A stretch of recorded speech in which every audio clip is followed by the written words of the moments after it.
Start streaming here. Start streaming here.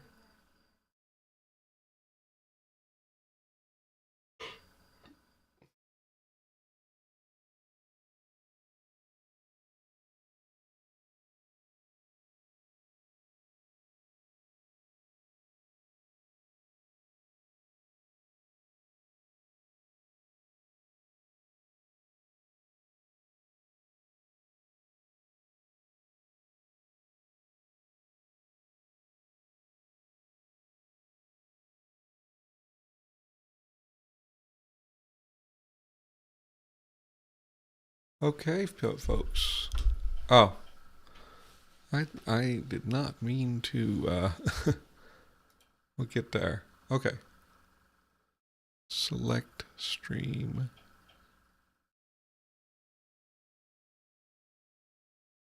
All right. We are in business. How are people doing? Be live chat, and then I want to the combined.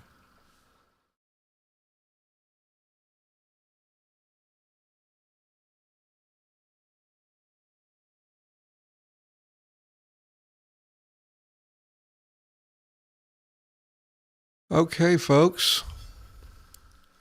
How's everyone doing? We're starting. Hi, Bubba. Hi, Tabby. Don't know why it's not picking you up yet, but it should. Okay, there we go. There we go. Now we have things going. All right. Good morning. We are getting started on tongues and runes, and I have an issue. Actually, my I'm glad that I didn't have that another problem, but okay. So the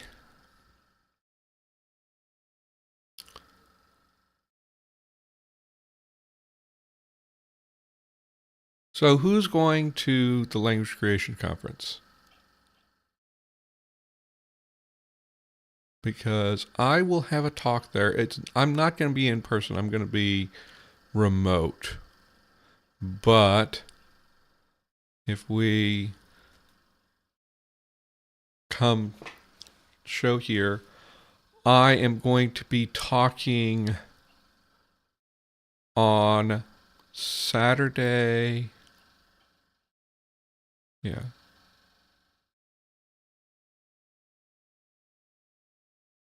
That's Saturday? Yeah, Saturday, April 12th, which is, let me check my calendar. Yeah, that's next Saturday. So there will not be tongues and runes because I'll have to be ready for my talk at 9:15. But we've got, I'm just going to be talking about how I do my dice tables. And it looks like, so this is interesting. There are like 3 things going on simultaneously at the LCC this year. I have that previously, it's always been like one stream, but we've got, like here, we've got 3 things going on. Here we got just the 2 things. Just the 2 things. I think there, yeah, no, there's, I think there is there another place where we got 3 things going on at once? No. No, yeah, there are other places where we got 3 things going on at the same time. That is new. That's some interesting growth in the LCC. So that's going to be fun. And so, again, 9:15 on April 12th. You tune into. I will do like community posts and social media posts telling you where to actually tune in, because like I don't know, with three different things going on at once, I'm sure they're going to have to run like three different streams, and I don't know how they're doing that. So we'll see how they do that, and then I will link to the appropriate thing. Oh, because this is not something I have experienced before with the language creation conference. So anyway, let's move on to what we are doing. So we were talking about our dialect split, and we're talking about different things that happen in different dialects. And I've had some time thinking about this. We will get into this in a moment. Another thing that I'm working on is this giant chart. So what I have here, I realize this is a lot of information at once. Okay, so this is the Elder Sylvan root. I have the class, and I have a bunch of hidden columns here with stuff that we don't need to worry about right now. This is after I apply Lexergy, what the forms look like. These, wait.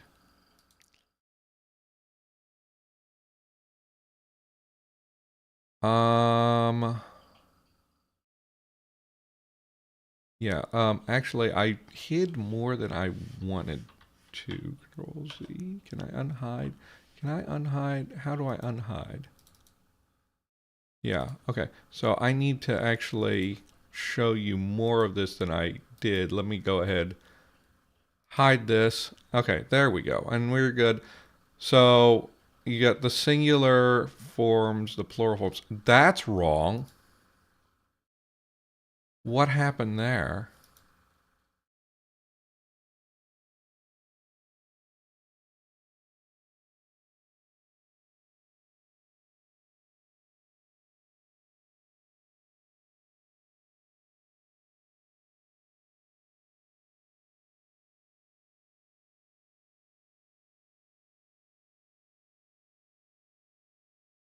This is a problem. Why are they all this except for that? That's weird. Okay, I don't know what happened to my singular forms here. But the key thing that I want you guys to be looking at is over here, where I have manually gone through and figured out all the suffixes. And I have come up with, I've just been working on. So if we, I'm going to hide this so it's not distracting, because I don't have the time to fix that right now. Yes, I did get a haircut. It's just every 6 months or so, my wife just shaves off all of my hair, and then I grow it out to an unmanageable length again. I think I can.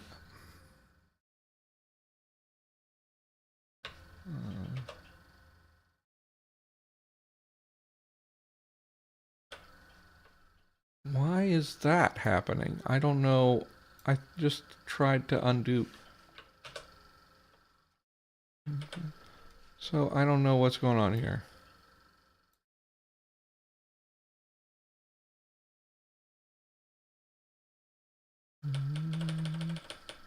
Okay, so I need to.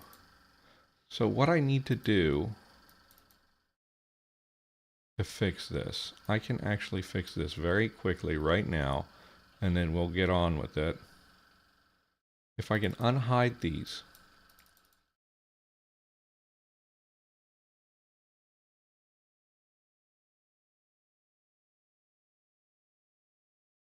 Am I?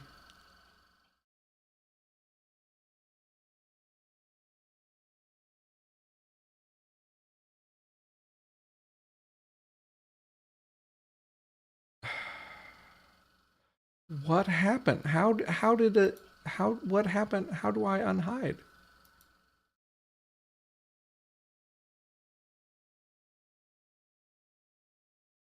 Oh, what is going on? Why is this? Why is this out in text instead of? Okay, that's weird as hell. This is a formula.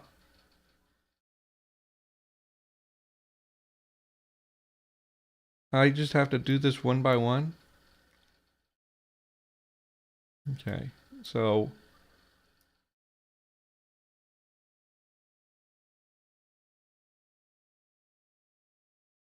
okay, so I don't know why this is showing up this way.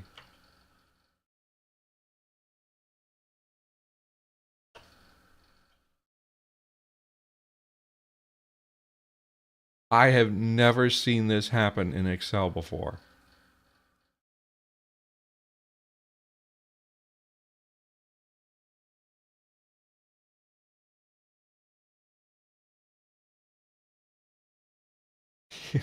Okay, that's great, Magpie. Oh gosh. I'm gonna have to deal with that off camera, and we're just gonna have to deal with. That's so weird. I've never seen this happen before. So ignore the fact that all of the singular forms are apparently the same. I do have the actual proper um, labels. We'll just go. This is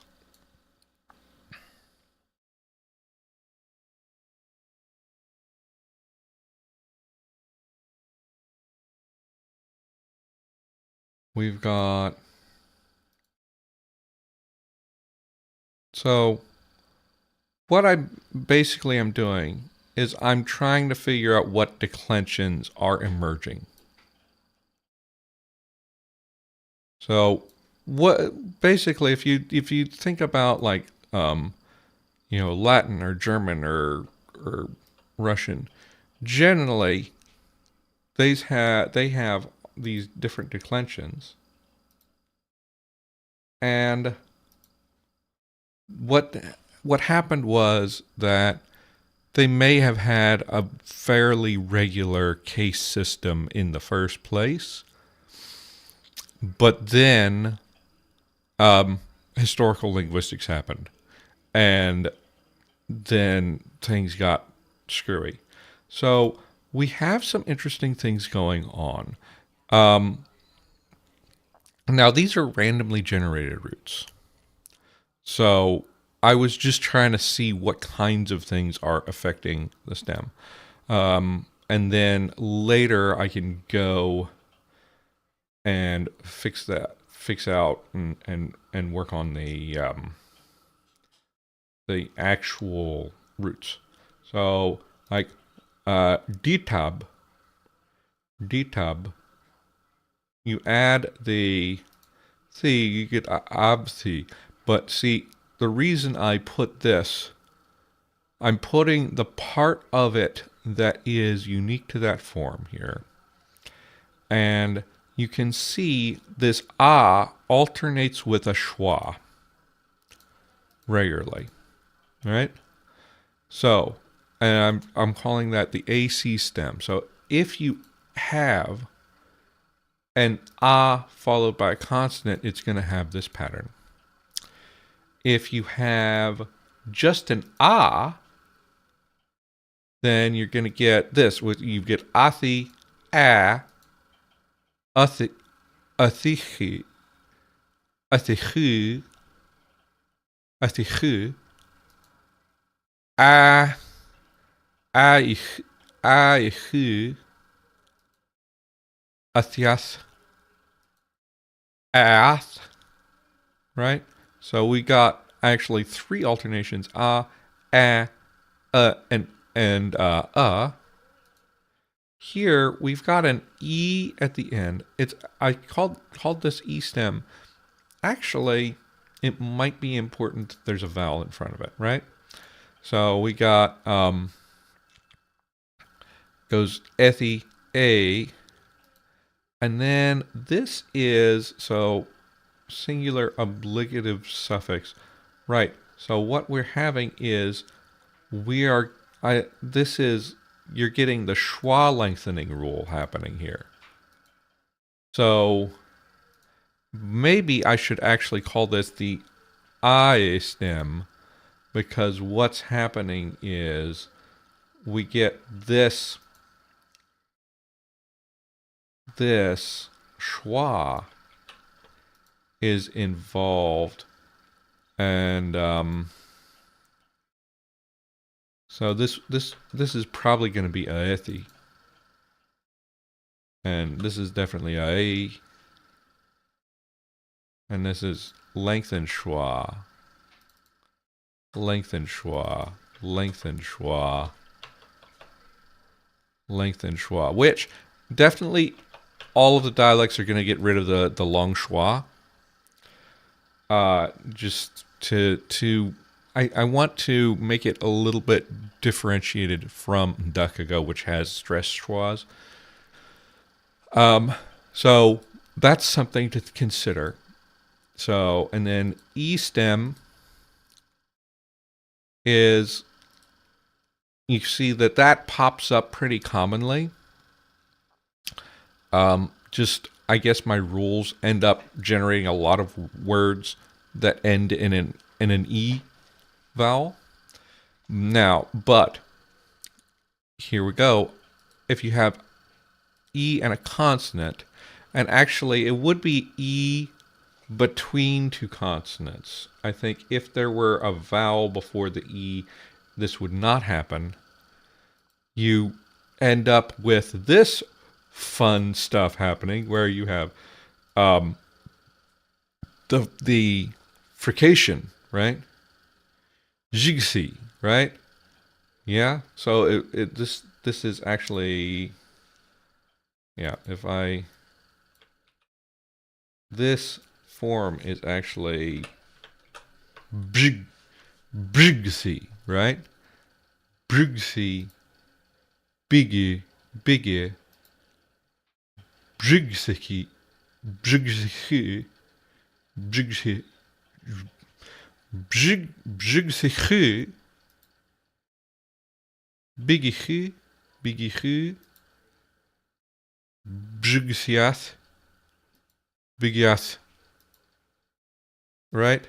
So what's happening here is we're getting a stem change based on the syllabification that's going on. Since you have a consonant here, once you follow that up with another consonant like the theta here, then that makes this the coda of the previous syllable, which triggers the effrication.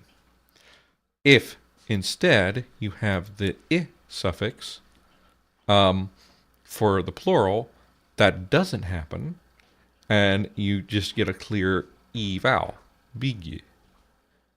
Right? So that's an interesting alternation, and that is going to cause some interesting things because these syllabic consonants are going away, possibly in a couple of different ways in different dialects. Probably mostly just like schwa as parenthesis, right? So we'd end up with an alternation of bjugsi and biggie, bjugsi and biggie, right? Right? I do not know.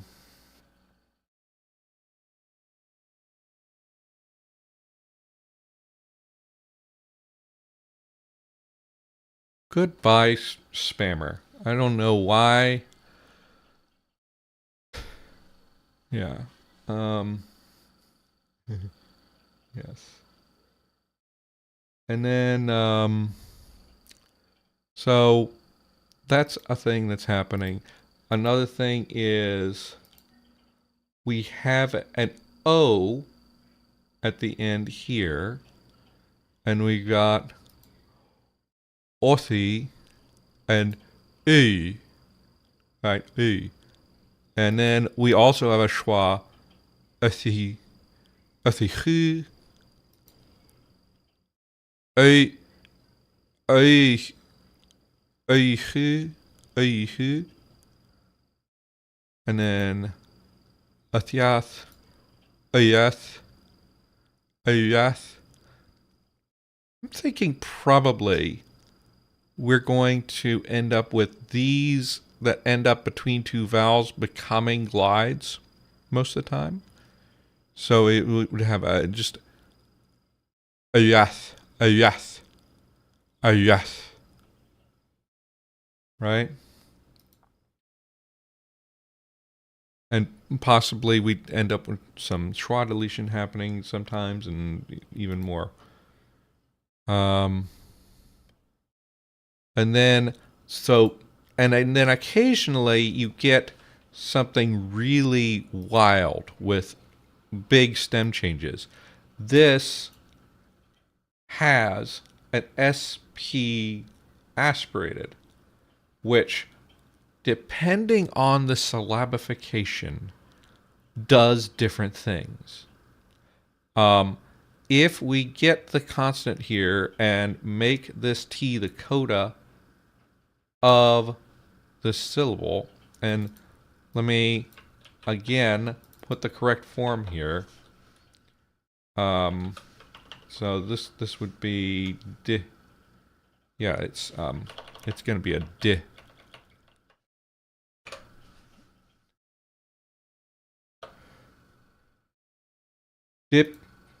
Dipshti, right? Versus dipti. Dipsht. Dipshti versus dipiti. Dipiti, right? So you either have this voiceless syllabic fricative, or you end up with this glottalization.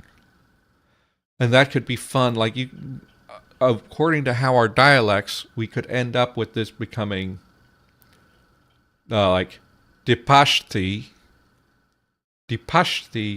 versus dipiti.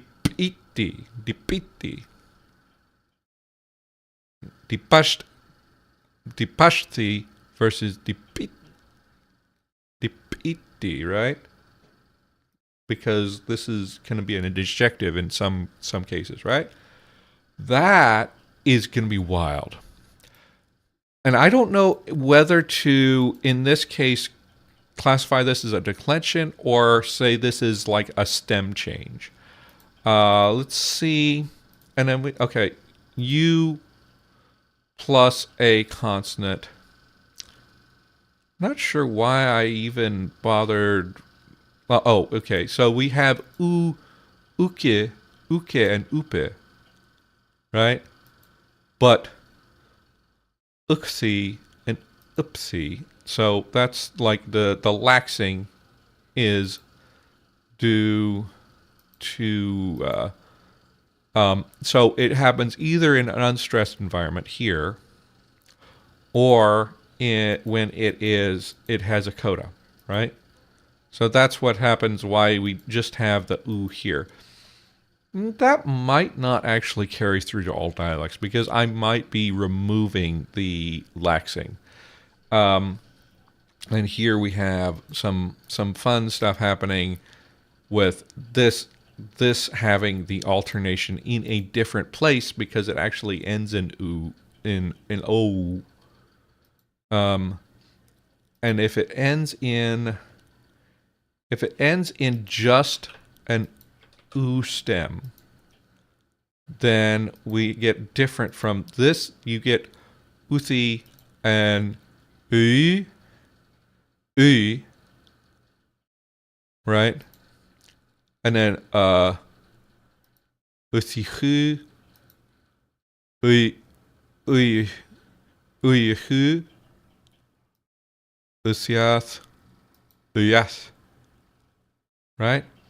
Here, with the U stem, you get usi, u,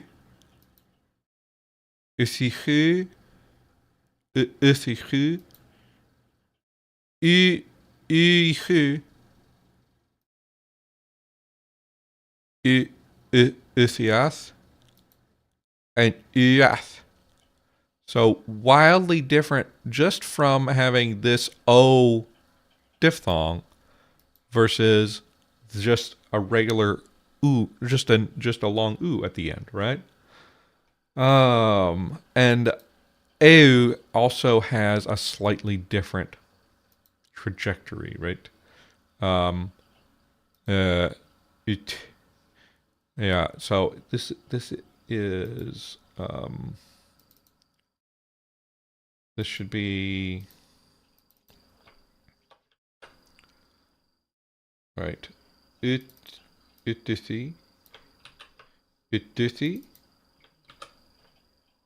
right? And we have isi, it, oh, I think it's actually,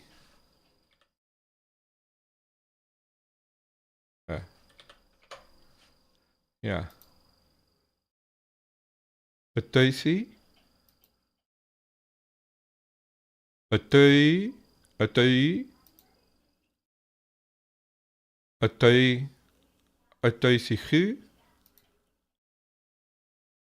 ataihu, ataisiath, ataiath, ataiath, ataiath. Yeah. So there can be even further craziness happen here. Let's take a look at a different class. Let's look at the predator class. Did it happen? Oh, okay. Here is one of my favorite things happening here is because of the rules for devoicing versus fricativization, this just ends up being like, and I didn't define things. This ends up being just like totally irregular. We get a simple like I stem happening. We get like a U stem happening. And we get like some things that just happen that are pretty regular, but you get a wild. We do get some things of the alternation between the j and the I and the e is kind of expected because of that ik suffix that we have, right? Ik and pao end up with like wildly different things. But here, because of the way that the syllables are interpreted here, and so we end up with fejik, but peipao, fe, feikihu, feikihu,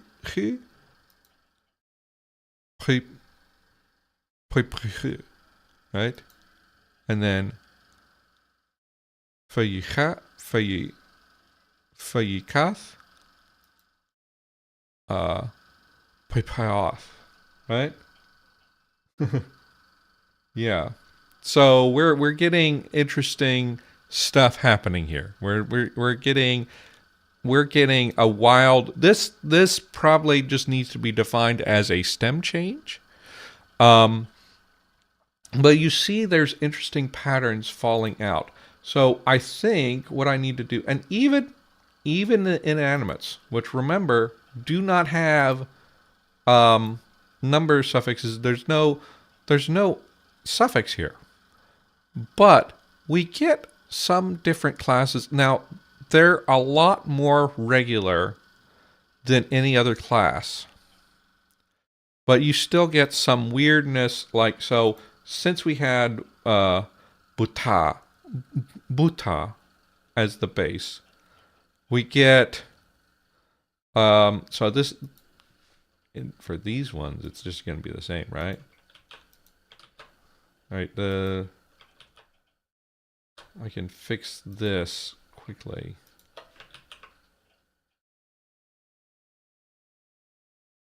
Right? We would just get busa, right? But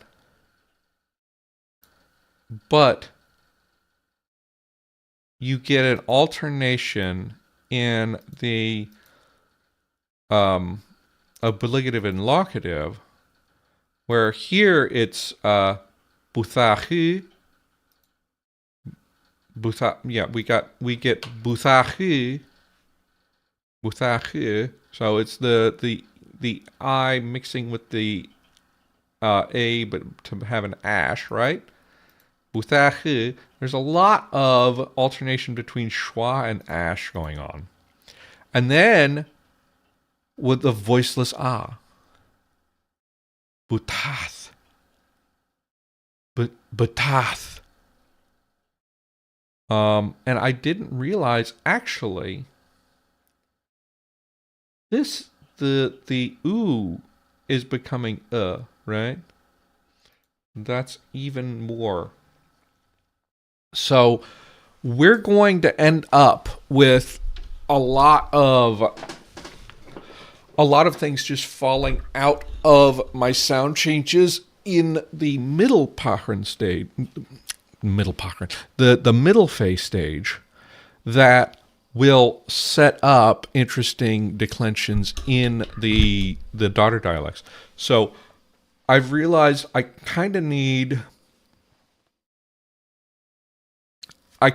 need to work up simple examples with all of the vowels at the end, and then examples with different classes of consonants at the end. I need to make sure that I know what happens with this.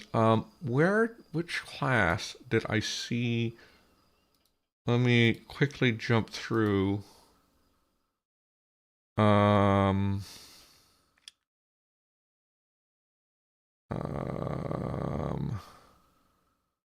It might be quicker to open up all of these, and then I'm gonna go.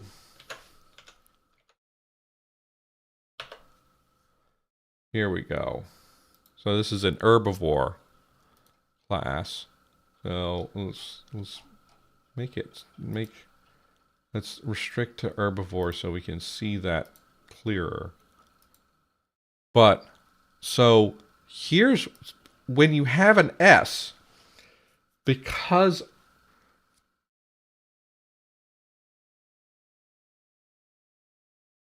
voiceless vowels into high-pitched syllabic fricatives. I mean, kind of. So what happens is, with this S at the end, so S becomes H, and then becomes, and then will geminate the following consonant. So our singular suffix is originally ud, and the plural suffix is pug. Is pug, right? So one of them has a vowel in front, and one of them has a consonant. So here we have that.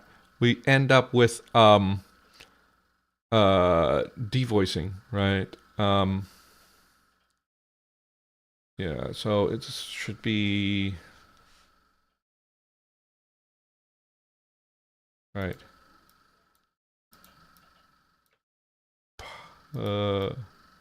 Actually, it should be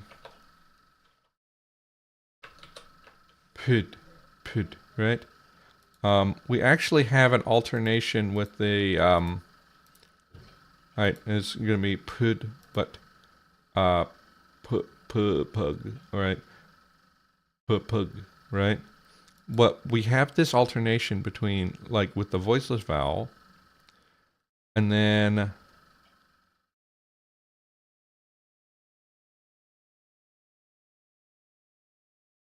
wait.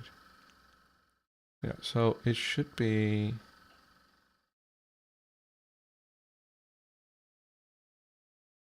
let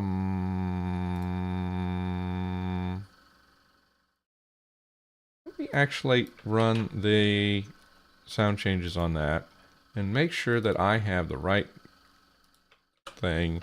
This is what I'm going to have to go through and do for everything. Spoosh, spoosh, ood, ood. Yeah, apply. Oh, okay. This is weird. There's a weird form. Pood. I might actually need to go back and adjust the rules so that this actually it gets an H. But we do get this interesting alternation between an H and a geminate because of the rules for what happens to S. Now, the thing about why I'm doing this and why I'm analyzing this at the middle stage is my hope is to get generalized categories that I can do some analogy with. So that, like, some of the rarer ones may go away by analogy. But analogy in historical linguistics means that speakers have seen a surface level pattern and have over applied it to other things. So right now what I have is all just falling straight out of the sound changes. And you do get different classes out of that. But with rarer words, people don't know what the original form and all the sound changes were. So sometimes with rarer forms, people will get one and get a pattern that exists synchronically right now, and then they will transfer that onto these less common words, and then that will, like, get things involved.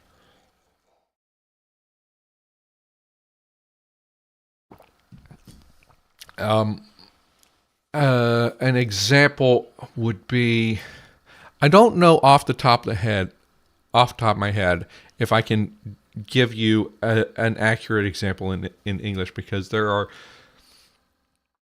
a lot of examples with strong verbs, but I have to, let me actually look something up. Like sneak, is sneak one?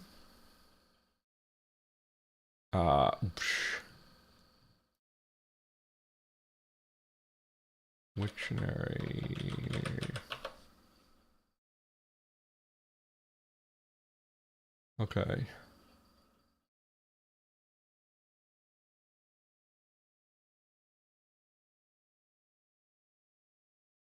I think this is it.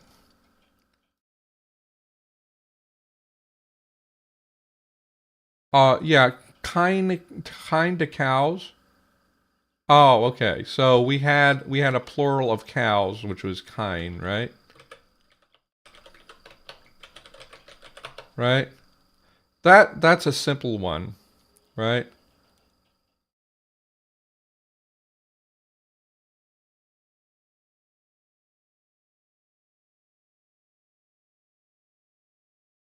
Right. So that was a plural of what would that be? Co, which became cow, and then we lost that en suffix and we just called them cows, right? That in that case it's regularizing. There are weirder cases. I'm trying to think. I'm pretty sure. Yeah, snuck. Let's look up snuck. Right. Yes. So sneak originally this is actually going in the other way. This is an analogy in the other way to a more irregular form, right? Originally the past tense of sneak was sneaked all the time. However, a form snuck has arisen on analogy with strike becoming struck, which like through sound changes was already a strong verb, right? Um, strong verb, or well, it had this alternation, right? So you can actually get things irregular. A more recent example that people will have seen is like many people will say that the past tense of yeet, right? Let's see if it's actually in Wiktionary. Yeet. Yeet.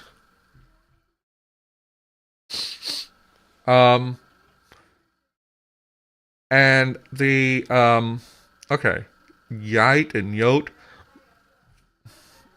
No, that's a different thing. But some people will have a past tense of, yeah. There's definitely the regular.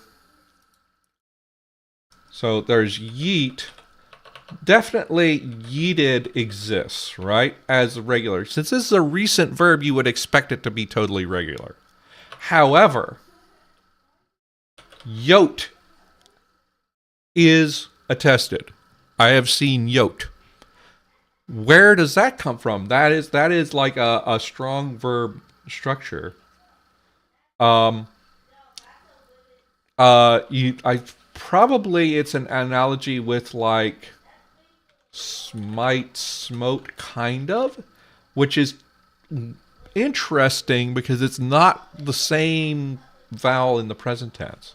I can't think of off the top of my head another one where you have the E to O.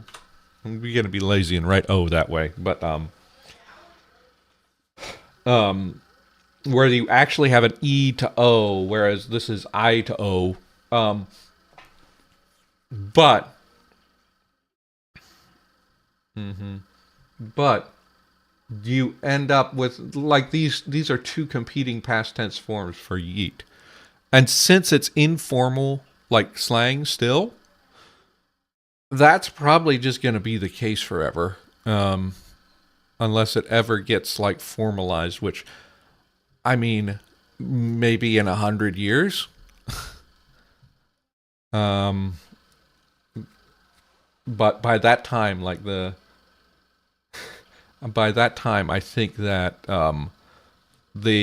the alternation will be so established that it'll just be, at most, it'll be like a dialectal variation. Like if it actually gains traction enough to be like used formally. So, yeah. So you can do all kinds of things with these alternations. So I probably will do a little bit of. I think what I need to do is I've done the randomly generated roots, and I've got a basic idea of what kinds of things can happen. But now I've got to do like a systematic set of roots and like figuring out what does every vowel do, what does every diphthong do, what does every class of consonant do, and see what those patterns are. Yeet, yote is partially because strong verbs are considered funnier.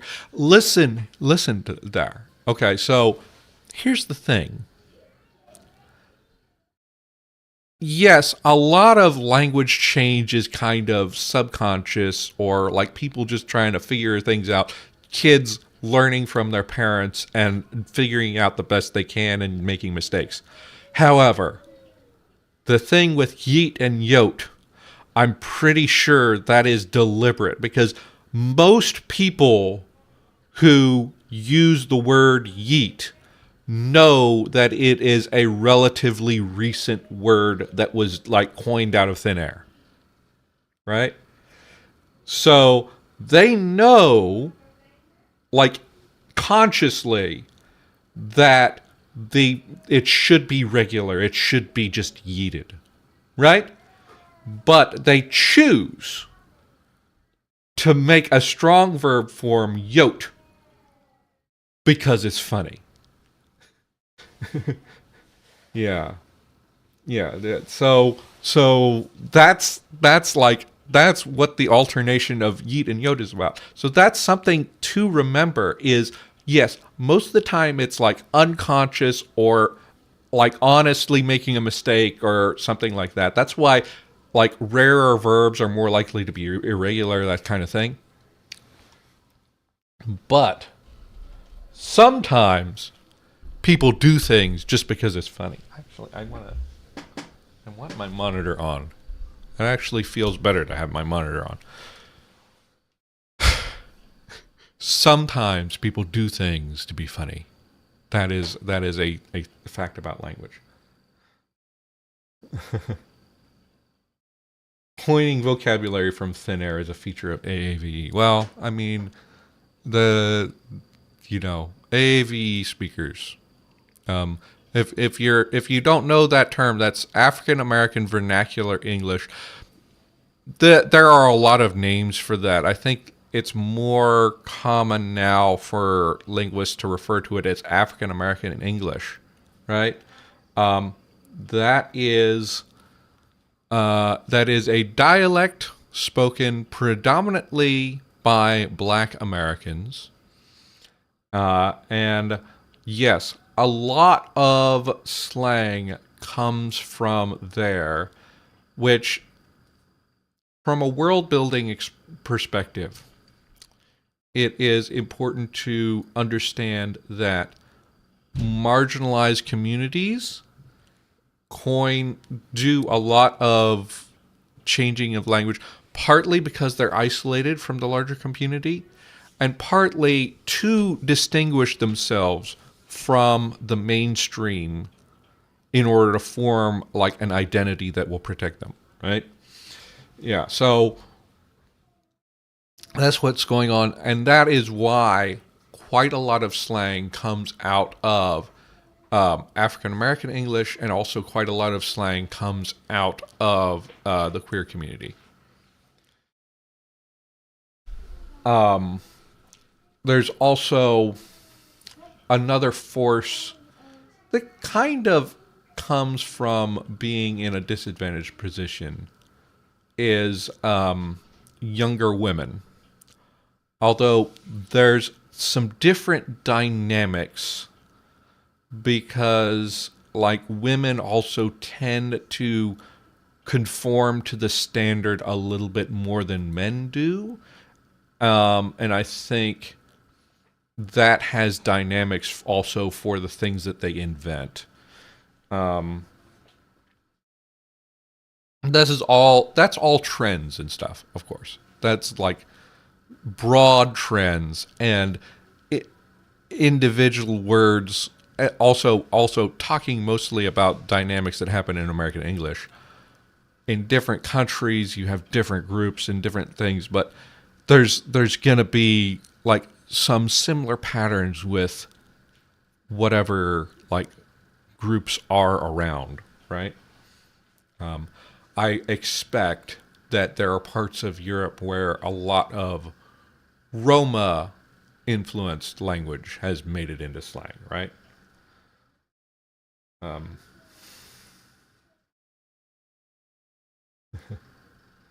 Um, so let me see here. Let's get back into this part. Now, I've been thinking a little bit. I think this should be just generally a lenition mutation. Frictivization is going to be part of it. but like we want to think about like whether we can also have like nasals turn into um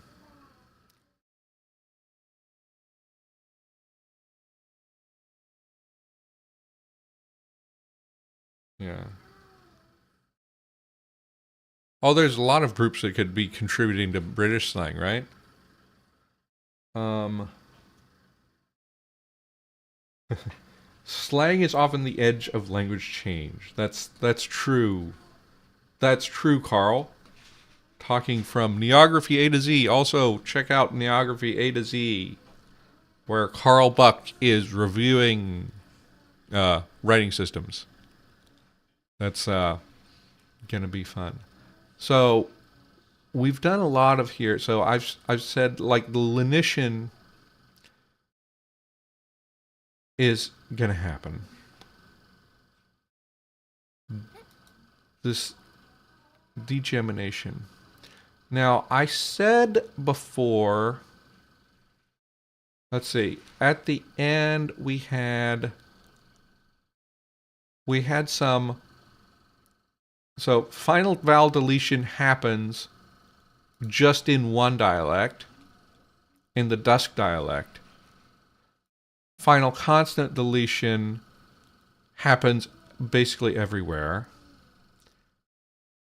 which is actually, this is going to like do some wild things to declensions, because as we saw in our chart, like consonants have an interesting effect on in some of the classes. Um, yeah. Um,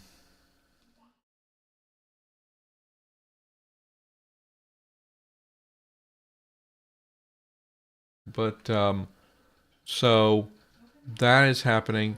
I was thinking about cases where we might rectify some like hiatus and um, possibly diphthongs that are arising in the declensions. Uh, I was also thinking about whether we could delete some unstressed vowels within roots. Because we are getting some kind of long words. Um, the um, something for the future is like what exactly is going to happen to these cases, the oblique and the locative cases, because I'm thinking that one of them will become accusative. Maybe it will be different which one becomes accusative in different dialects, though. Like an oblique, I think, has a clearer pathway to becoming accusative.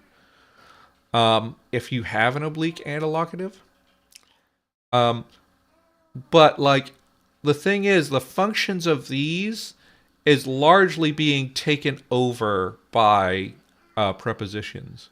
So we could have situations where, depending on the dialect, you get the oblique becoming an accusative, and the locative becomes like a prepositional case. Like this case applies to nouns that are the object of a preposition, right? That's something that could happen. Or we could have like this is a prepositional case for some prepositions, but some of them take the oblique,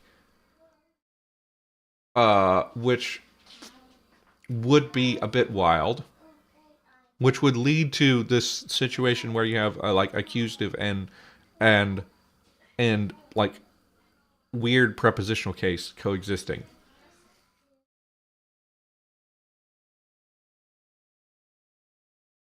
Magpie, thinking about slang in my own conlangs, probably need to work more on the modern dialects before I get far into it. I mean, it's something. There's slang in every generation. The question of whether you need to be working on modern dialects is like, what eras are you going to use? Um, There are, because like slang from previous generations, a lot of times just dies out. Sometimes it's surprisingly steady and a lot and stays alive. Like oh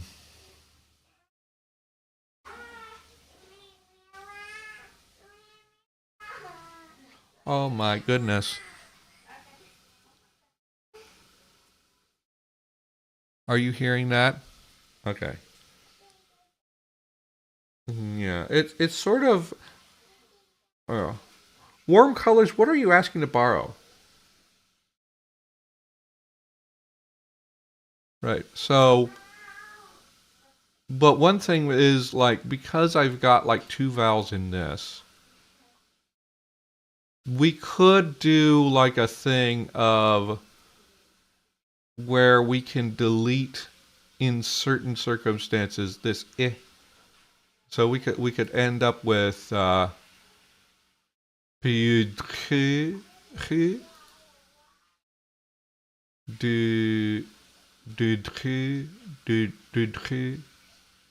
right, instead of du. Voiceless vowels are weird in that they. Oh, another thing I was thinking about is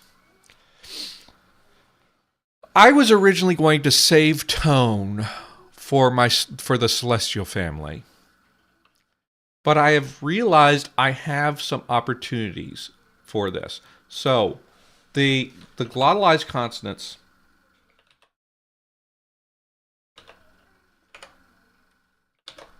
Glottalized consonants can cause tone.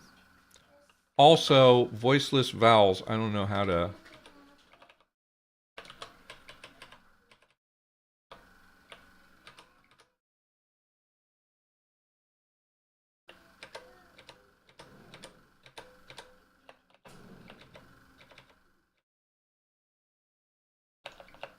I don't know where the voiceless thing is. Both of these can produce tones. And I think especially okay, so I did say that voiceless becomes high or low. I'm not sure if I want it to ever remain there. I'm not sure. I'm thinking maybe it becomes a low tone all the time.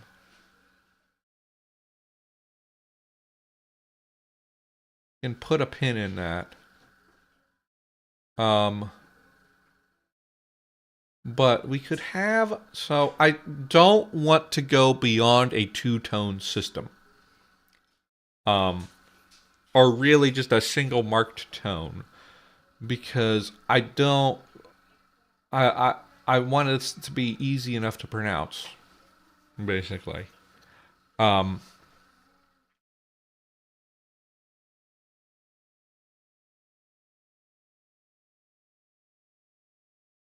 oh, speak and spoke. That's where it comes from.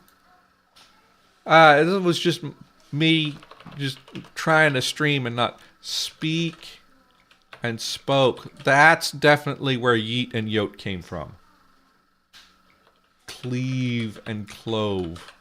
Probably speak and spoke because these are not super common words. But yeah, that must be where they got yeet and yote from. And you get an E to O vowel. Okay, that's interesting. But we can think about doing stuff like that. It's going to depend on like how rare the words are and things like that. So, so okay. I was thinking like deeply about this stuff, and then glottalization, the glottalization, plain or glottal stop, adjective plain. We could also have a tone arise from this. So it could go to a high or a low.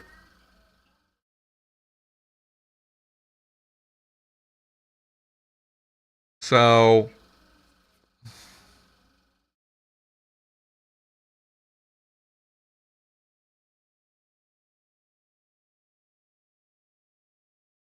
so let's start off. We need to get into Lexergy and start operationalizing all of this. I, this bit, we're halfway through the stream, and I have basically done nothing but explain stuff I've already done. So let's actually make an accomplishment, a small accomplishment here. So let's start a new thing. Uh, so this can be helpful.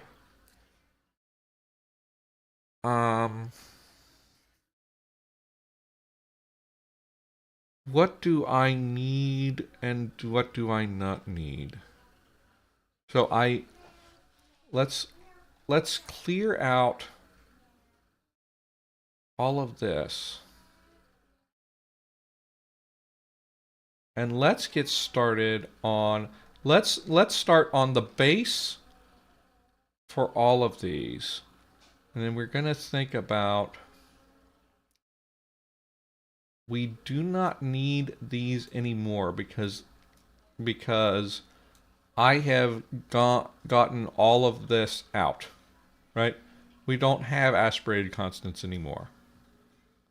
I don't think there is anything else that I can just get rid of. In fact, we're probably going to have to add some stuff as we go along. But we can get rid of our aspirates.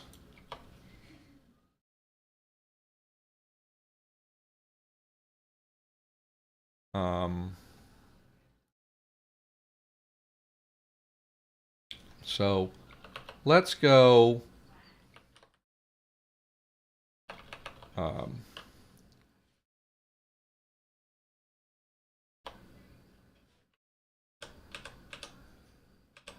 I should leave one rule there.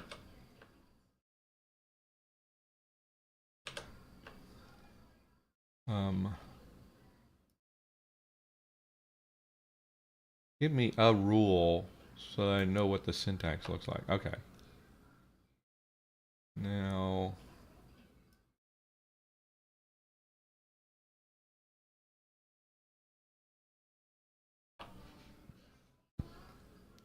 okay. Let's remove these. And remove these from here. We don't need them. And then we're going to, okay, so what's happening is lenition.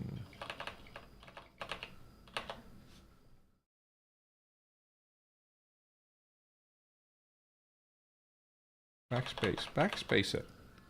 Why are you not responding to my keyboard? Okay, lenition. We'll just define all. Oh, we don't need lenition. Let's Now we need to figure out what. And for palatalization, at first, what we're going to go is symbol.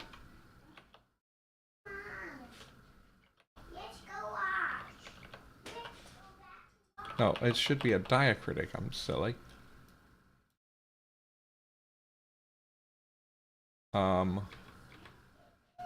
Diacritic. And then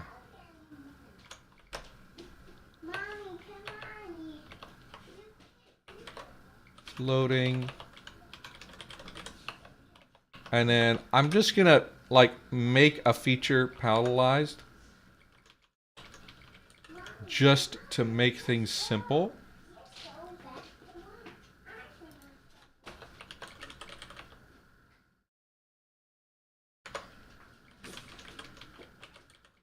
In reality, like the feature structure of palatalized consonants is like really weird. Okay. And then diacritic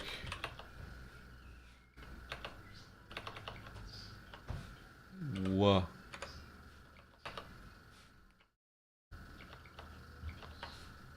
W. Floating. And this becomes less labialized. So we need to figure out what causes a consonant to become palatalized. Okay. Let me see if I can pick up. I need to catch up with chat a little bit.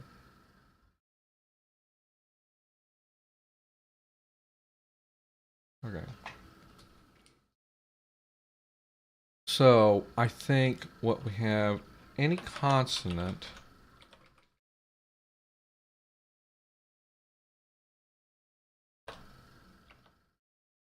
should become palatalized.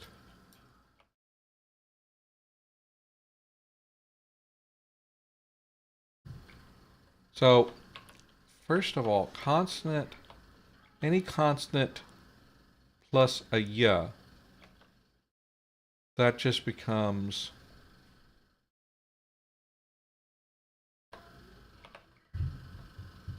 is that the right rule syntax?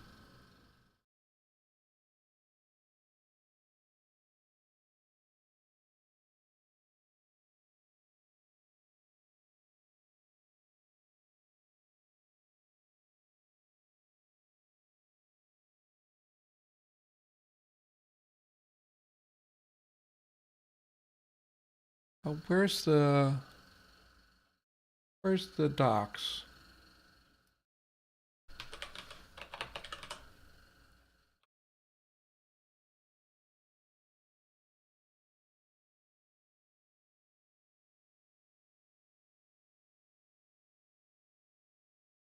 If the person who does Lexergy is watching, I need to have a quick link to the docs from the newer interface.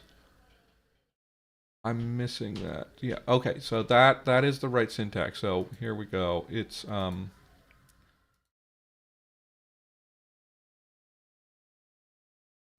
consonant plus ya.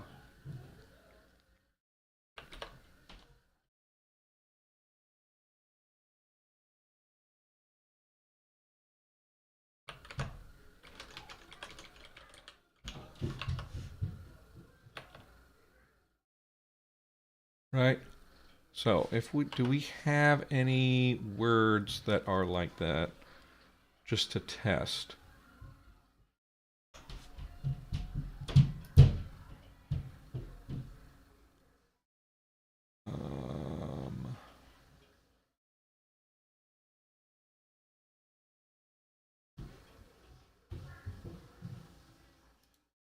Beep. Yep.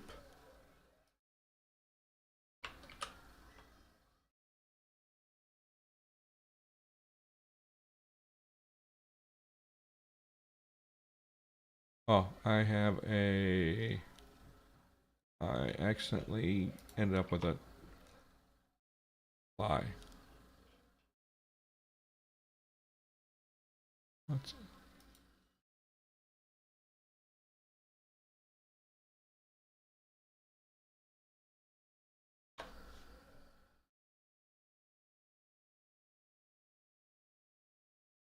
oh.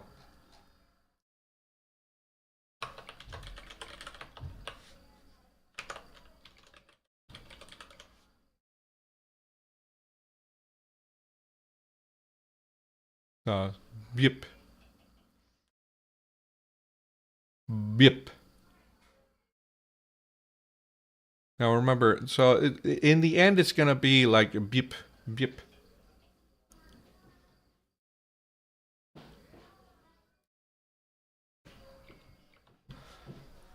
Now, what other situations do we consonant becomes plus palatalized?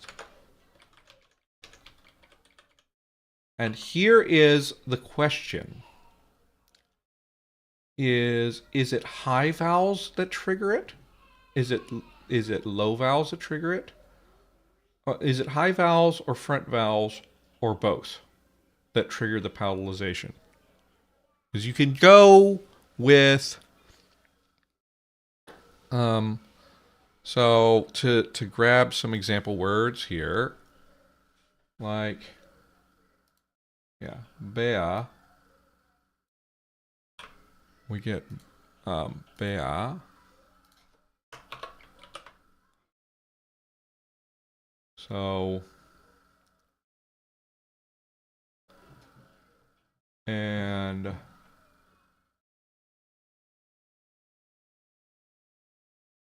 vida.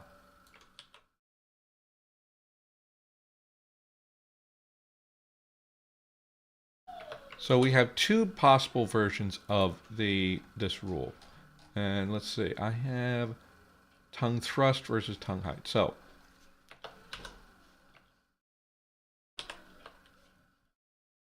right?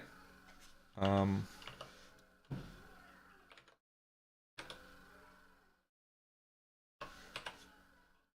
all right, if we do this, oh, interesting that that is not actually classified as tongue thrust.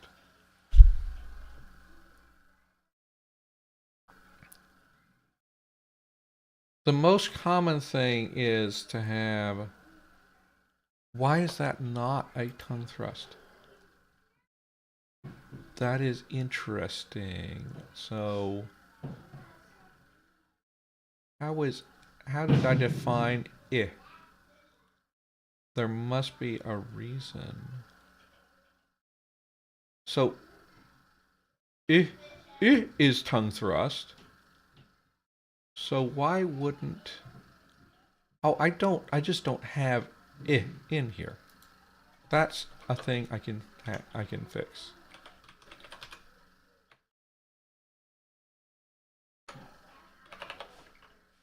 Really? I don't have it? Wait. There's no way I don't have that. I have that in the vowels, right? Yeah, okay.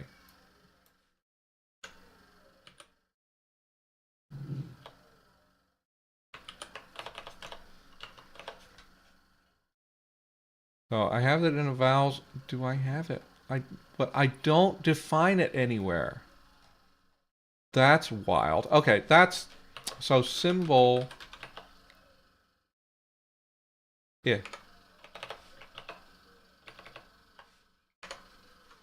And it should have everything that the E has except for the tongue root. Why are you not backspacing for me?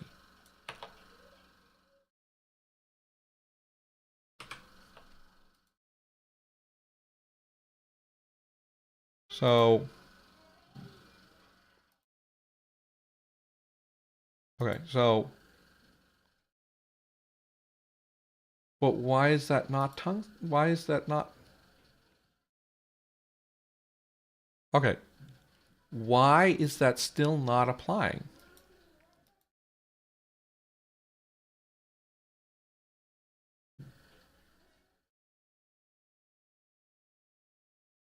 That's a consonant becomes palatalized before tongue thrust.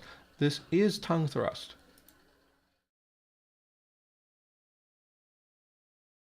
Line 39. Line 39 is. Oh! But it was defined as. Okay, so it was there, and it was defined as tongue thrust. Why is that not applying here?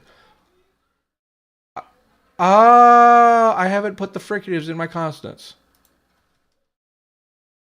F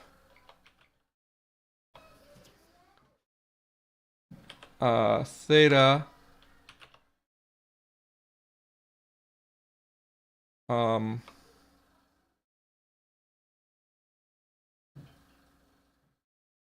sh h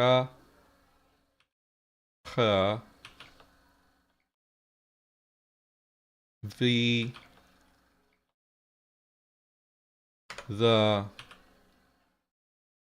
je, and the.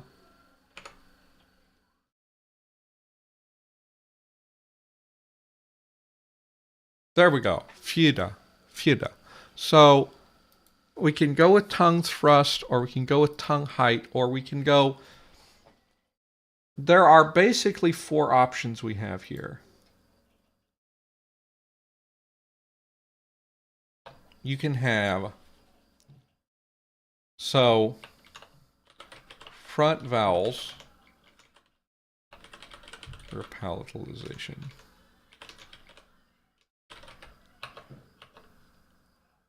High vowels trigger palatalization. So this would be like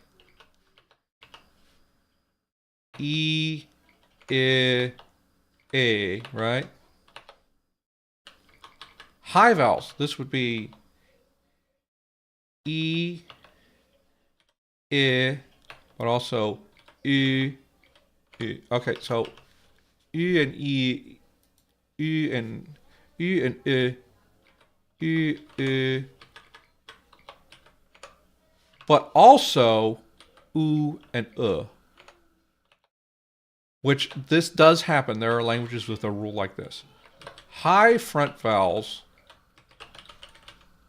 trigger palatalization. So that would be E, I, U, U, and U. U. That would end up being the only ones that trigger palatalization.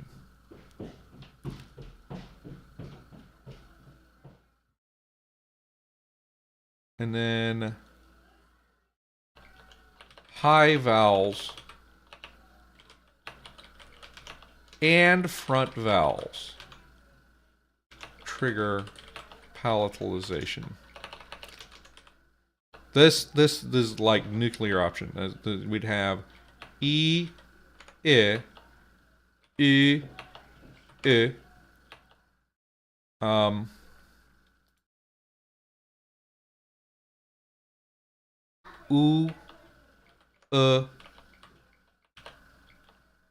A. Oh, I forgot. We also have an A.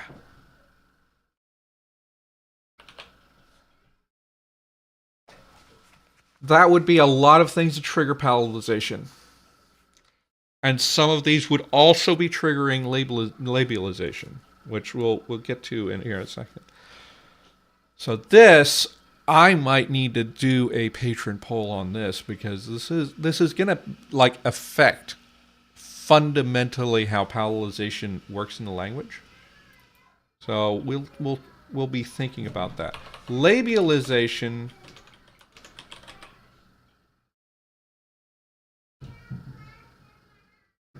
is much more straightforward. Why is that not purple? Okay, there we go. So we have this rule basically, but instead we have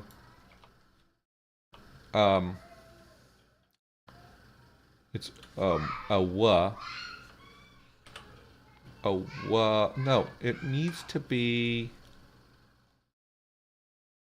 So what is the? Oh, we only have a wa at this point, right? We don't have a ya. Yeah, we just have that.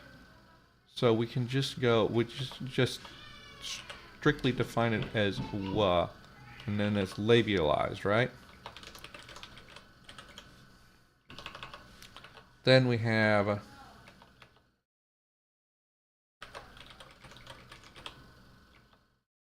actually, we might need to define these by features, because sometimes they can be voiceless, and that's going to screw us up.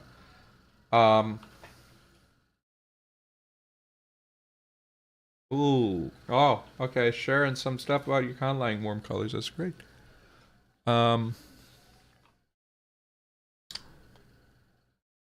here we becomes labialized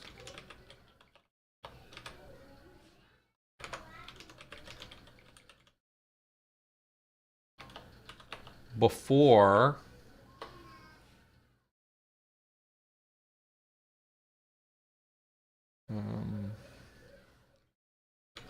and I think should be vowel, and this should always be at vowel and labial.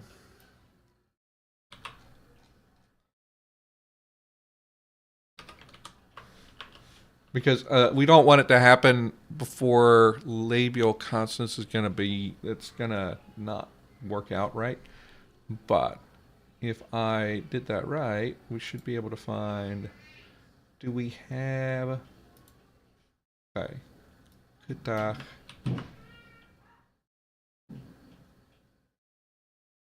and I don't, okay, and we have dwa, okay. Dach.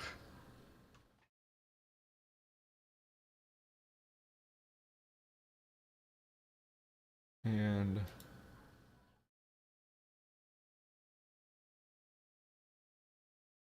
we have dwa. Dwa. Dwa.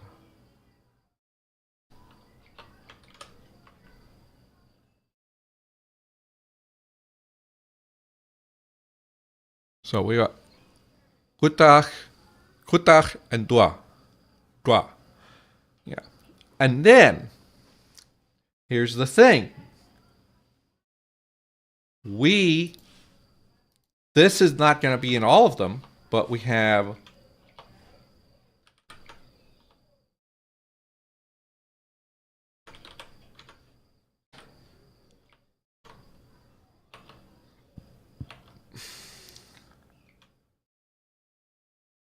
we'll just do a k.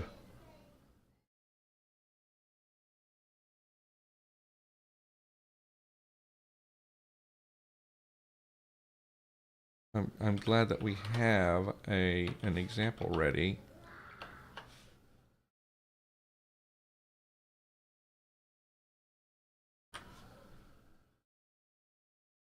In some dialects, this will be kutach. In other dialects, it will be putach.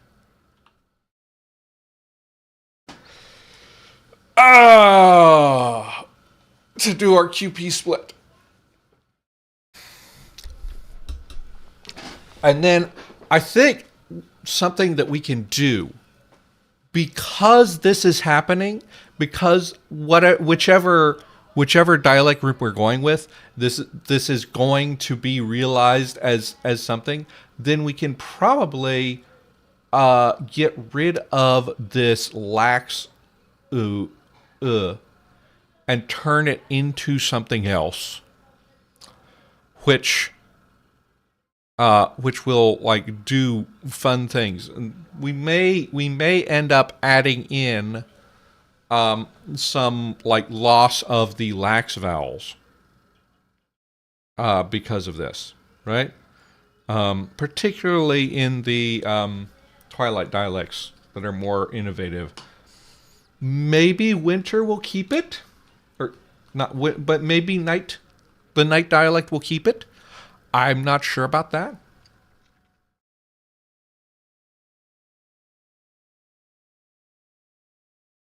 But anyway, I will formalize that more. By the way, I need to make sure. I'm going to control. I need to make sure that I have my ducks in a row when it comes to this. That's going to be the final version barring some horrible bug that I find later, of the sound changes from um, Elder Sylvan to Middle Fey. So we need to.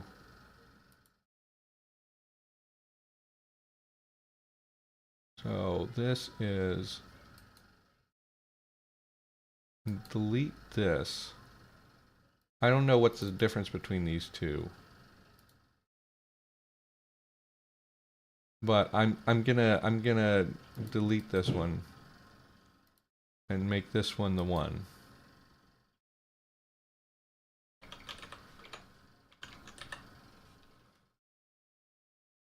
All right.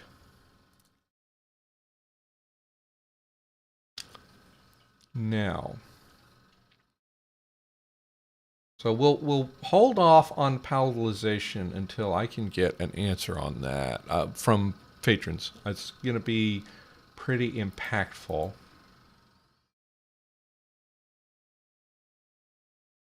But let's see, what else do we have that applies to everything?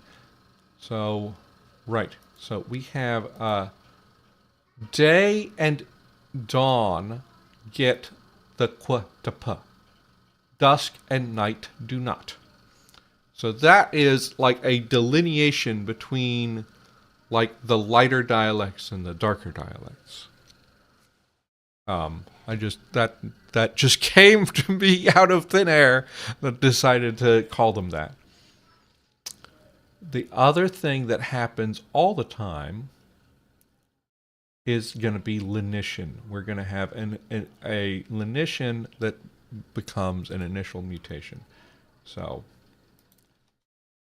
holding off on the Q to P so that we can like we'll spin up different versions. Um, let's see. So you know what? I will give you guys one thing to decide because it's a straight up thing. I can just do a quick poll on it. Is we have the qua to p, right? That has the potential to become. Let's see. There we can have qua. Yeah, we can have qua become pa, and we can have qua become pa, become ba. So the question I will ask you right now is, I better use a straw poll in case there's somebody on Twitch.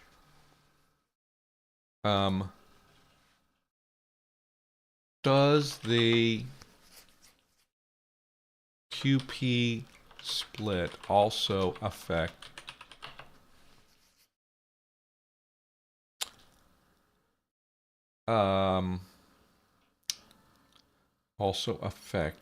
G? Does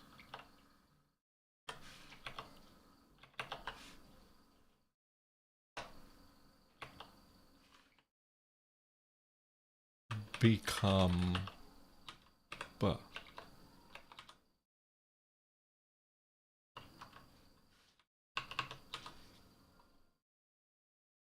Yes or no? And I will give you guys, I'll give you 5 minutes.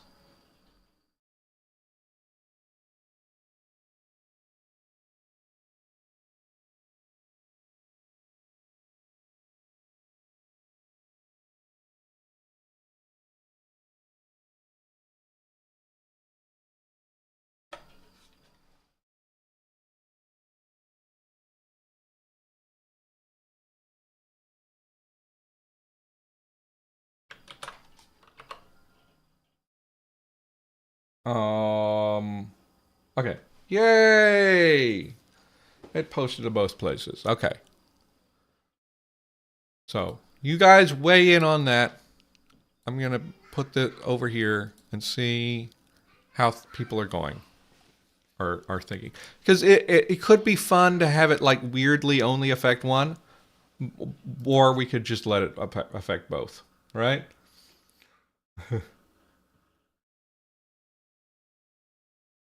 I want this up.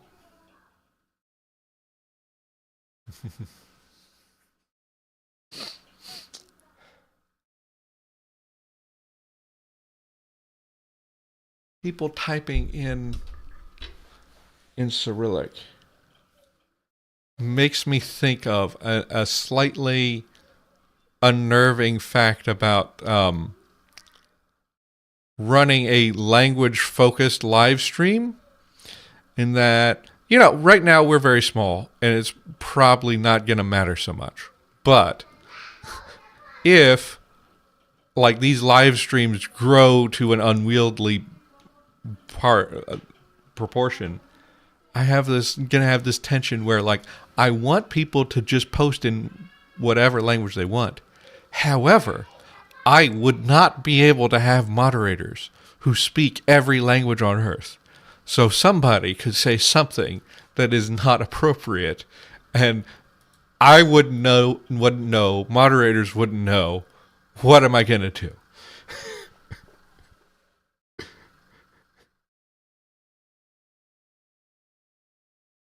That's a tricky situation, isn't it?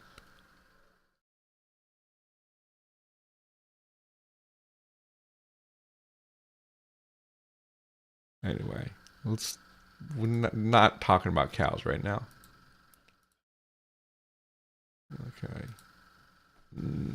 Meanwhile, okay, so lenition. We need to work out what this lenition rule exactly is going to be. So what we have... So aperture is our feature...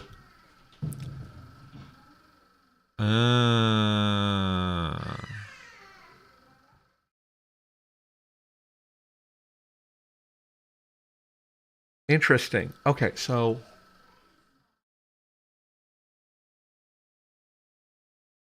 Aperture is our feature for an oral closure. These things are also aperture.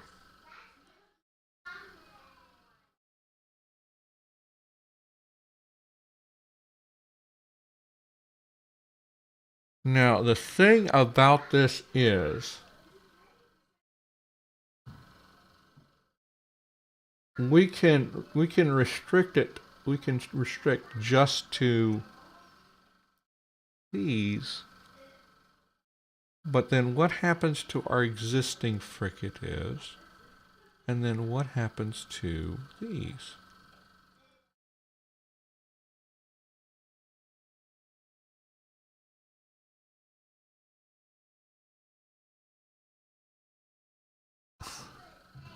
I mean, magpie. I'm literally. It's gonna be impossible to really worry to really police what people say in their own conlangs. But I'm not gonna worry about that because no one would understand it, right? But like, I mean, and like bigger conlangs probably would get policed because like I myself can read Esperanto. And I'm sure that I would have mods that speak Esperanto and Klingon. Um,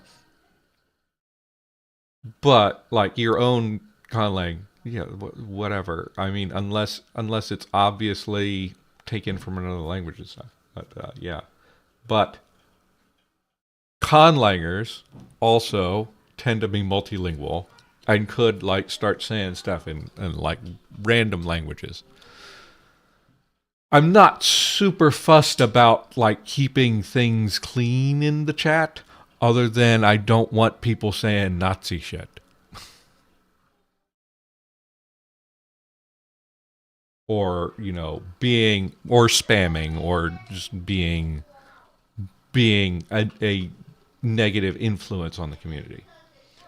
But anyway, that's growth problems that I don't have yet, but it's something to be aware of for the future. Okay. This vote is closed now. So that is a resounding yes. It's just going to be like it affected both. I don't know if that's how it works in Celtic, but it's going to be the way it works in Sylvan.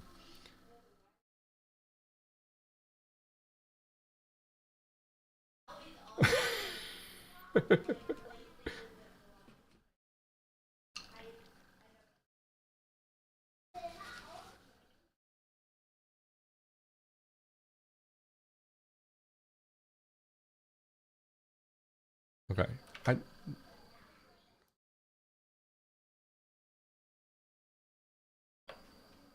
this just needs to be a space, right?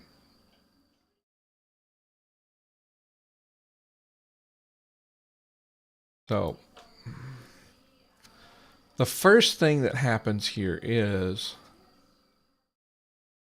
so first of all, I need to have all of the, let's work on it step by step. All of these go to fricatives. So we'll have consonant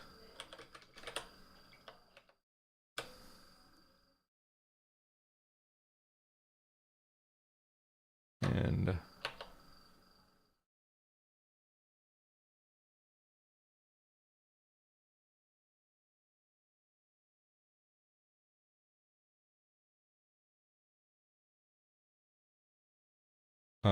becomes not aperture.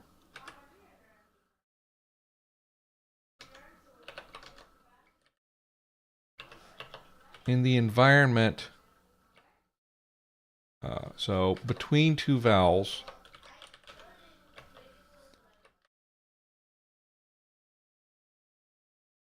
however, we need to say this happens between word boundaries, right? So this can happen between word boundaries. How do we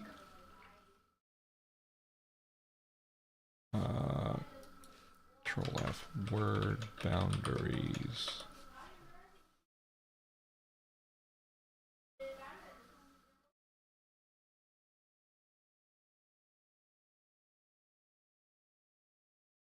Okay, so what if I do this? Okay, first of all, let's see that this works.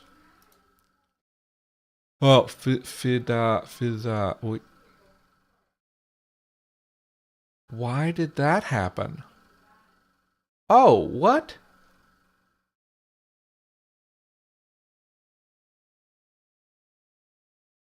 Oh, that's defined weird.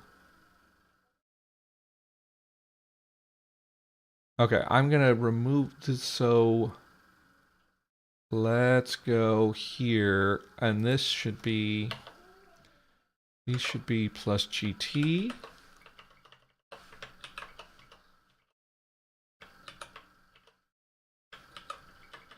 So we'll say that there was a reconfiguration after the aspirates were lost, where these became GT and these are not considered GW anymore. To make my life simpler.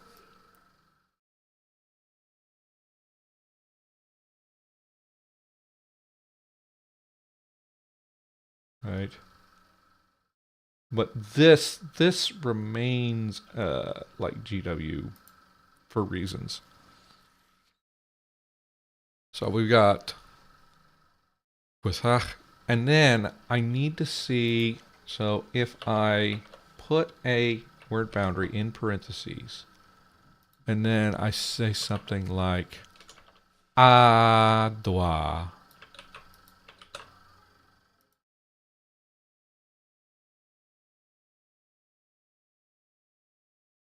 Okay, so is it a double dollar sign? Ajwa. Oh, yes! Okay, no. Um, Okay, there we go. Good. So optionally, yeah. So it happens everywhere, but optionally, but but but it can also occur in between word boundaries. Now, something we will work out as we figure this all out is what is actually the domain where this happens. Because it's not necessarily going to be a situation where any two words triggers the mutation. Generally, these are restricted to some prosodic domain. And then, actually, in Celtic languages, as I understand it, it has become morphological to where, like, the two things no longer have to be adjacent for the mutation to be triggered. So that's probably where we're going to. We'll start out with saying what is the domain where this occurs, like what phrase boundaries, what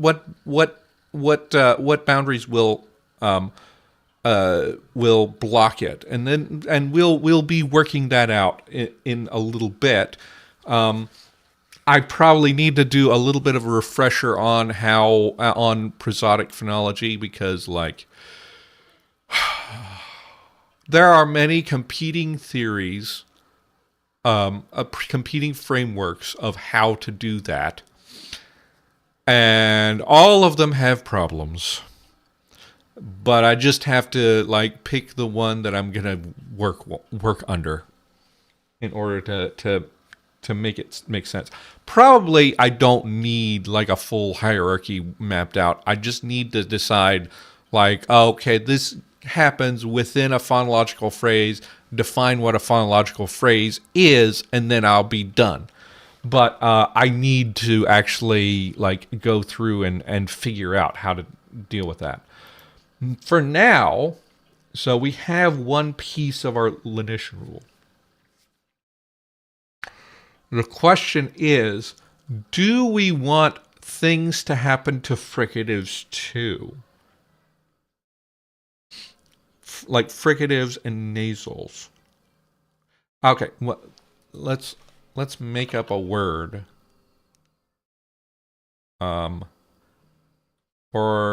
Or grab one. Do we have something with a medial nasal? We don't have a medial nasal. We have an initial nasal. So right now, the way our rule is written is going to screw things up. Oh. Why did that happen?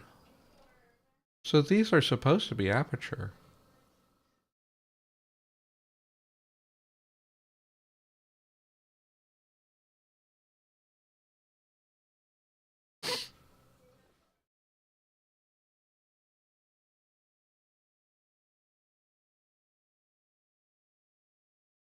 Oh, Magpie, I already figured out. Yeah. And then if we have yeah, that's gonna break because there is no thing for that to happen.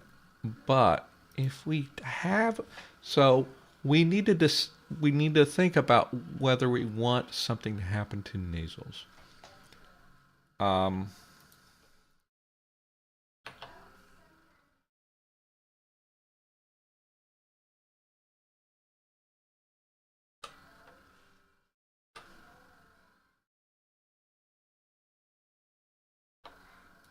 We can have a then.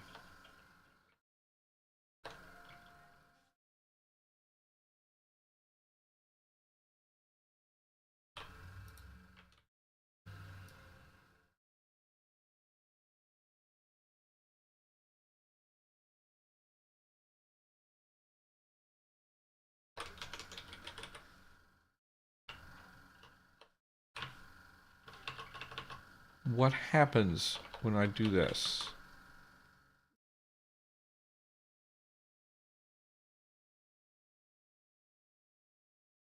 Oh, there's still an error.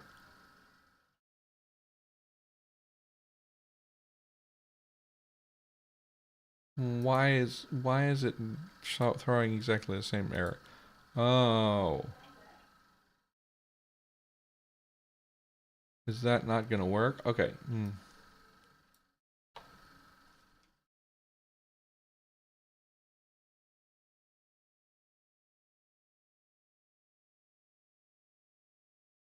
I think this will turn it into a fricative.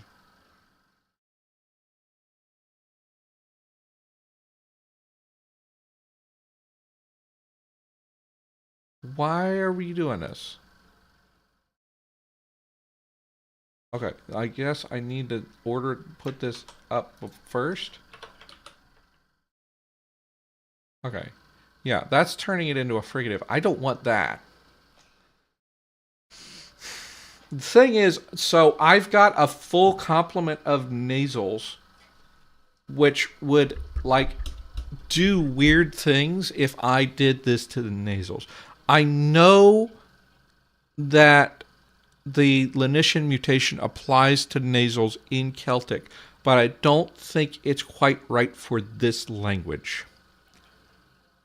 Unless we want to like start generating a bunch of different approximates. What I would want to do is, instead of this, what I would want it to do is become an approximate, a ya or wa, but then I have all of these nasals to deal with. I've got m and ya, nga. So the question, the thing that would happen would be either all of these collapse into just those two, or we like end up getting some more approximates. So that's something that we'd have to think about. We could like, if we collapse them all, I mean, we could like come back later with another rule that starts to collapse the nasals anyway, and then like further do the collapsing. We could, okay, so we have an L, so we could go M goes to W, N retro the N goes to la.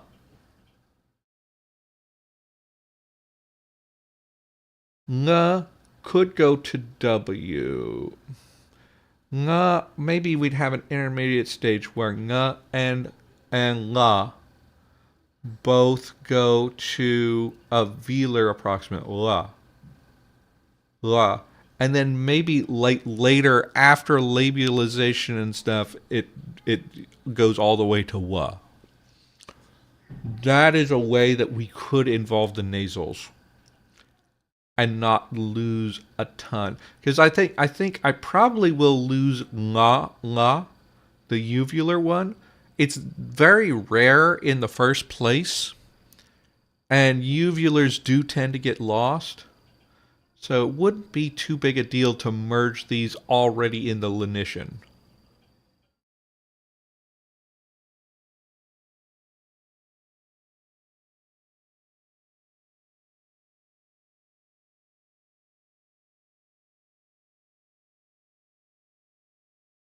Oh, child. Oh, child offspring. Yeah, that happens to me, Magpie. Or sometimes I more deliberately do that. Like in Dakaga, there is Enghad, which means strength or power, and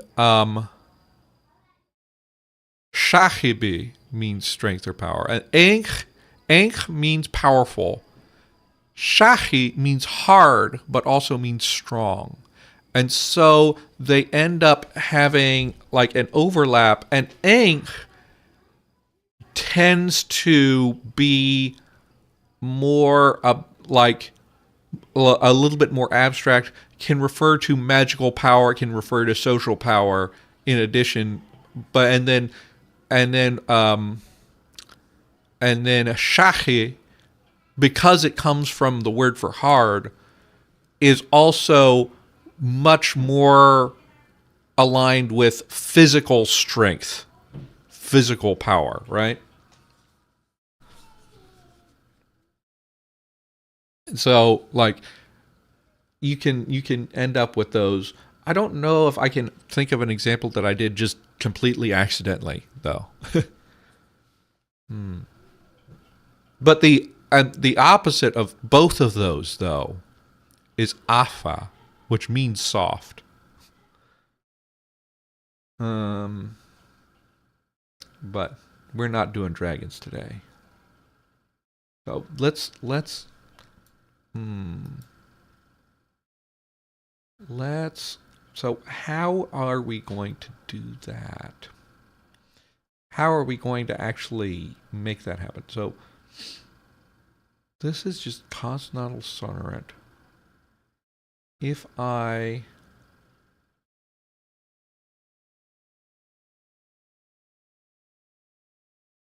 just so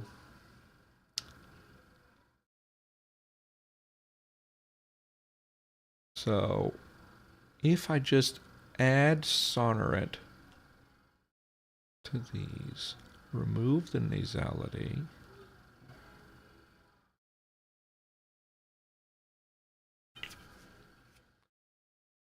so this is defined as labial in my schema. So it would be easy. So ama, ana, a,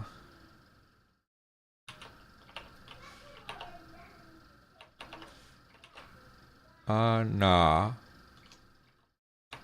a. This actually is working. It's going to work. Um,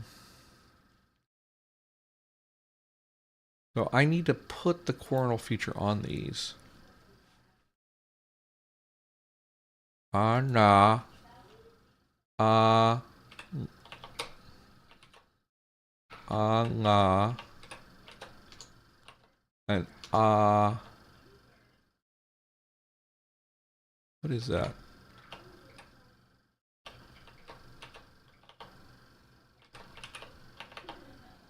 How do you write that one? Okay.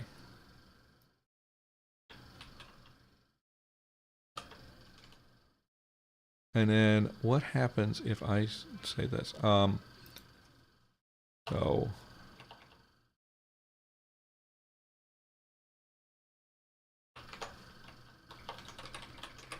and then make these coronal.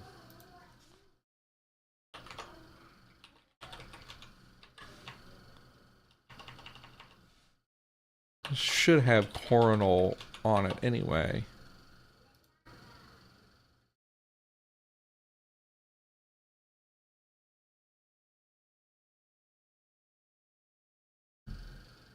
Oh, there's a extra space there. Okay. Ala ara. We don't have. Oh, why is that? Labial consonantal sonorant. What is this?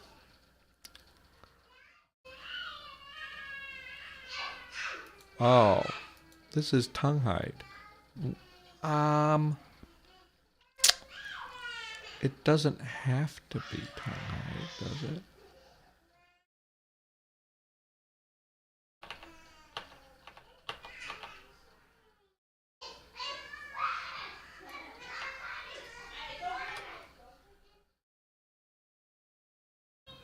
Yeah, awa. And then I need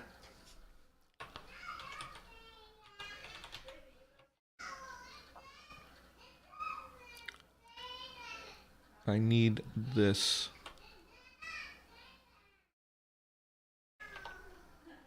What is the thing to type in?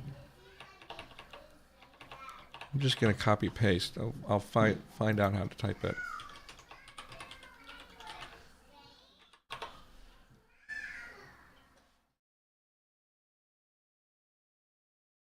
It is the Velar. Hey, what? What is going on? Why is it not working? Okay. Did somebody like try to make an AI version of that and fail? What's happened there? And then this, it needs to be the same as. So it should be just plus consonantal.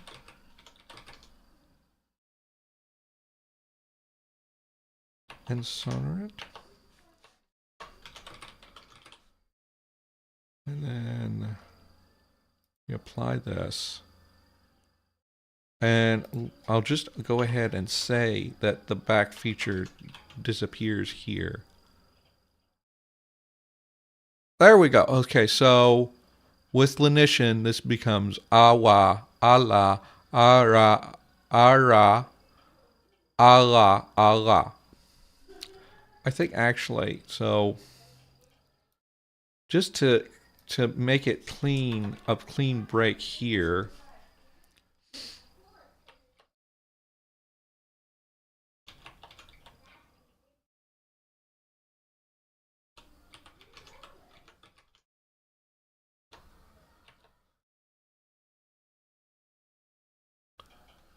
This one just like straight up becomes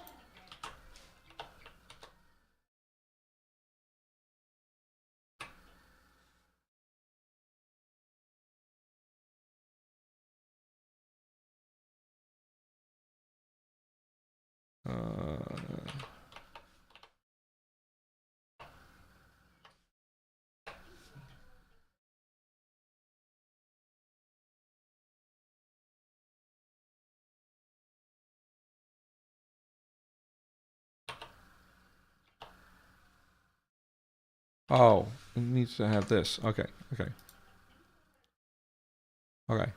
That's simple.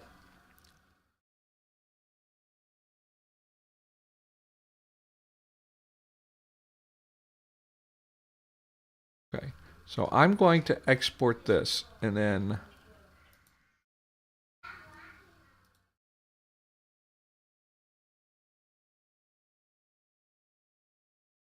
cut. And I'm going to try to make sure that I know exactly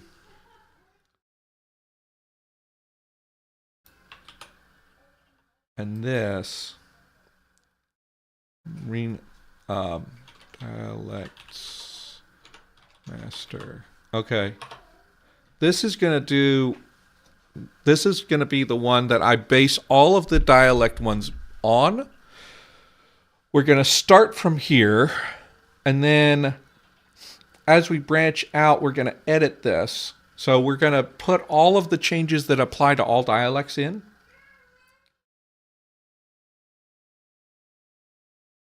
And then we'll go here. Maybe we want to figure out some way. I think we can just get rid of this. We could add in something before this that causes uvulars to like pull down a vowel or something. Just so that we have some trace of them existing before, but we can think about that later. For now, we are at time. So I will give you guys one more reminder.